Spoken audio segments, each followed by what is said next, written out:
নাহমাদুহু ওয়া নুসাল্লি আলা রাসূলিল কারীম আম্মা বা'দ।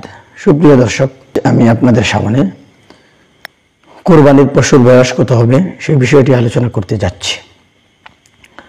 কুরবানির পশুর নির্দিষ্ট বয়স রয়েছে। আমরা সাধারণত ছাগল, গরু, মহিষ এবং উট দিয়ে কুরবানি দিয়ে থাকি। তো কুরবানির বয়স কত হবে সেই বিষয়টি শরীয়তে নির্ধারিত। ছাগলের ক্ষেত্রে বয়স 1 বছর হতে হবে এবং গরু ও মহিষের ক্ষেত্রে বয়স 2 বছর হতে হবে।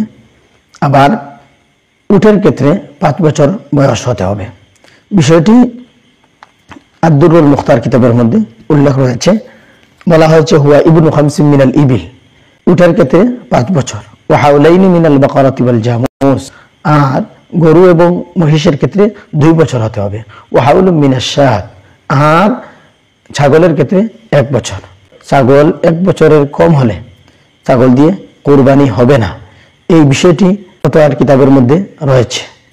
আর হাদিস শরীফের মধ্যেও এই বিষয়টি পাওয়া যায়।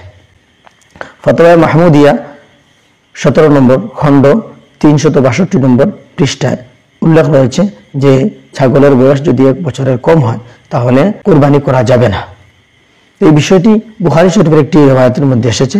রাসূল সাল্লাল্লাহু আলাইহি ওয়াসাল্লাম ওনাকে বলেছিলেন, ইযবাহা ওয়া লা তাসলুহু লিগায়রিকা, তুমি এটা জবাই করে নিও কিন্তু তোমার পরে আর কারো জন্য এই ছাগলের ছোট বাচ্চা দিয়ে কুরবানি হবে না। অর্থাৎ 1 বছরের নিচে যদি হয় তাহলে কুরবানি হবে না। ইমাম মুসলিম রাহিমাহুল্লাহ হাদিসটি উল্লেখ করেছেন 1961তম হাদিস।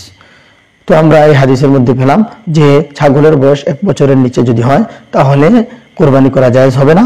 আর ফতোয়ার কিতাবের মধ্যে বিস্তারিতভাবে উল্লেখ আছে যদি গরু দিয়ে কুরবানি দিতে হয় তাহলে 2 বছর হতে হবে, মহিষ দিয়ে কুরবানি দিতে হয় তাহলে 2 বছর হতে হবে, আর যদি উট দিয়ে কুরবানি দেওয়া হয় তাহলে তার বয়স হতে হবে 5 বছর।